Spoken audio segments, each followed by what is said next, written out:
Unit number 1 के lecture number 10 में आप सभी का स्वागत है। आज हम एक्सटर्नल सेक्शन फार्मूला बाह्य विभाजन सूत्र की परिभाषा और उसकी डेरिवेशन के बारे में जानने वाले हैं। तो आइए देखते हैं इसकी डेफिनेशन क्या है। External section formula, if a point P x comma y lies on the extended line segment A B, यदि P एक बिंदु है जो कि ए बी को एक्सटेंड करने पर, विस्तार करने पर, वहाँ पर हमको क्या मिलता है, P पॉइंट मिलता है। यानी ए बी को हमने एक्सटेंड कहाँ तक किया है, P पॉइंट तक एक्सटेंड किया है। Not between points A and B, यानी कि ए और बी के बीच में कहीं पर भी P नहीं है, ए और बी के विस्तार पर P स्थित है। And satisfies A P is to P B equal to m is to n, यानी कि जो हमारा जो रेशियो है लाइन का, वो रेशियो किस फॉर्म में होगा, एम इज टू एन के फॉर्म में होगा। Then we can say that, तो हम ये कह सकते हैं कि P divides A B externally in the ratio m is to n. तो हम कह सकते हैं कि जो P है वो इस सरल रेखा ए बी को किस अनुपात में विभाजित करता है, एम इज टू एन में। और विभाजन कैसा है, एक्सटर्नल सेक्शन फॉर्मूला है, बाह्य विभाजन है। जैसे मैंने यहाँ पे एक लाइन बना रखी है ए बी, इस बी को मैंने यहाँ पे एक्सटेंड किया, इसको कहाँ तक, P तक एक्सटेंड किया। P तक एक्सटेंड करने पर मुझे पता चल रहा है कि ये जो P है वो इस लाइन ए बी के ऊपर कहीं नहीं है, लाइन के बाहर इसके विस्तार पर स्थित है। इसको एक्सटेंड करके P तक हम लेके गए, तो ये A से P तक का जो हमारा पूरा लेंथ है वो है M रेशियो में, और B से P तक का जो हमारा लेंथ है रेशियो का वो है N, ये M is to N ratio में। तो इसका फॉर्मूला क्या है, इसका फॉर्मूला इंपॉर्टेंट है काफ़ी। P एक्स कॉमा वाई के कोऑर्डिनेट्स अगर हमको निकालने हैं तो A के कोऑर्डिनेट हमको दे रखे हैं x1 y1, B के कोऑर्डिनेट अपने को दे रखे हैं x2 y2। तो P के कोऑर्डिनेट क्या होंगे, mx2 minus nx1 upon m minus n, comma y के coordinate my2 minus ny1 upon m minus n। ये बिल्कुल इंटरनल सेक्शन फार्मूला के जैसे ही है। इंटरनल सेक्शन फार्मूला में यहाँ पे प्लस का साइन आता है। एक्सटर्नल सेक्शन फार्मूला में आप देख सकते हैं ये पूरी लेंथ m है, इसको m माइनस n करेंगे तभी हमारे पास जो बचा हुआ सेगमेंट है वो हमको मिल पाएगा, कोऑर्डिनेट हमको मिल पाएगा। तो इसके अंदर अब जब हम प्लस का साइन लगाते हैं तो इंटरनल सेक्शन फार्मूला मिलता है, और इंटरनल सेक्शन फार्मूला के अंदर m और n का वैल्यू 1 1 रखने पर हमको मिड पॉइंट का फार्मूला मिल जाता है। तो आइए इसका डेरिवेशन देखते हैं। इसका डेरिवेशन का स्टेटमेंट क्या है अपने पास, यहाँ क्या रखा है, this formula can be derived by constructing two similar right angle triangle. दो समकोण समरूप त्रिभुज बना करके हम इसके फॉर्मूले को डिराइव कर सकते हैं। देयर हाइपोटेन्यूज, उनका जो कर्ण होगा दोनों त्रिभुजों का, are along the line segment, वो इस सरल रेखा के ए बी जो सरल रेखा है उसके अनुरूप होगा। And in the ratio m is to n, और किस में विभाजित होगा, वो एम इज टू एन के रेशियो में विभाजित होगा।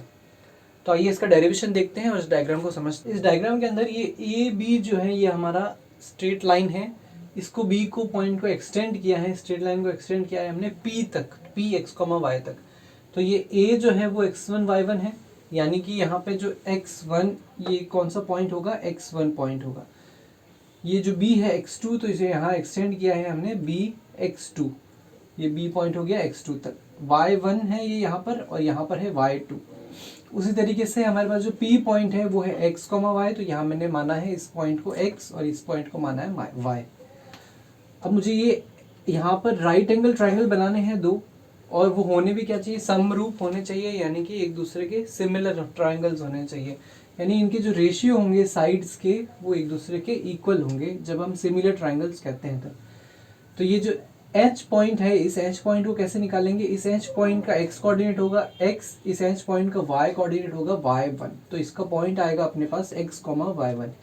उस तरह से ये जो K पॉइंट है इसके लिए हम अगर फाइंड करते हैं तो ये इसका x पॉइंट होगा x, और y पॉइंट होगा इसका y2, x, y2। तो इसमें हमने जितने पॉइंट्स कोऑर्डिनेट्स हमको जितने भी निर्देशांक फाइंड कर रहे थे हमने फाइंड कर लिए।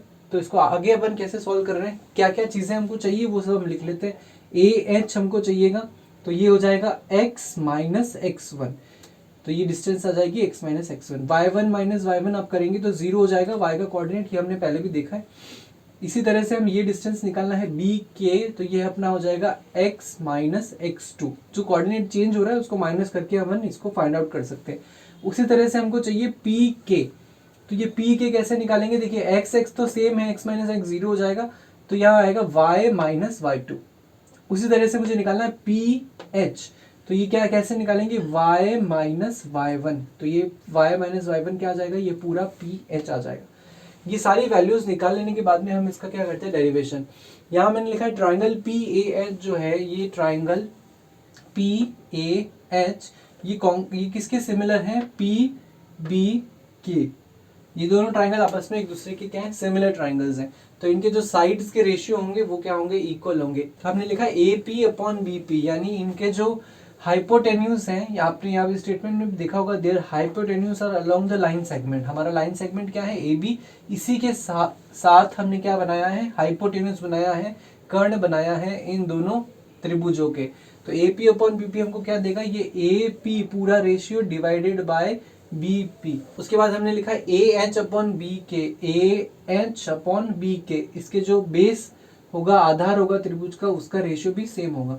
और उसके बाद हमने लिखा है पी एच अपॉन पी के, ये हमारा पी एच अपॉन पी के, यानी इनके जो लंब है, इनके परपेंडिकुलर का रेशियो भी क्या होगा, इस साइड्स के इक्वल होएगा। तो हम जो वैल्यूज हमने यहाँ पे निकाली, ए पी का वैल्यू है अपने पास m, तो हमने यहाँ पे रखा है m।